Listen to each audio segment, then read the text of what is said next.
दीर्घ 5 मास पर टेस्ट खेलने को पड़िया को ओह्लाइथिले विराट।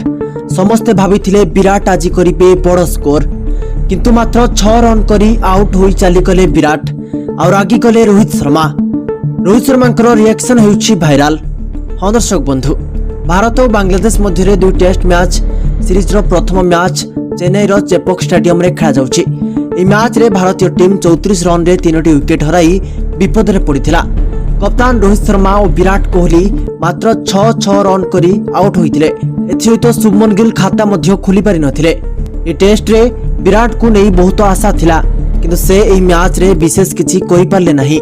सबुठारु बड़ कथा हेउछि विराट आउट हेबा समय रे रोहित मध्य खूब निराश देखा जाउथिले।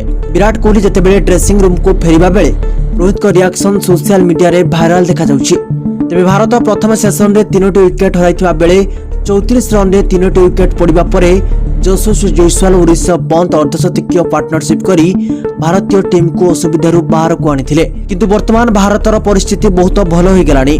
अश्विन एवं जाडेजा जबरदस्त बैटिंग करी बड़ पार्टनरशिप करिसेंती।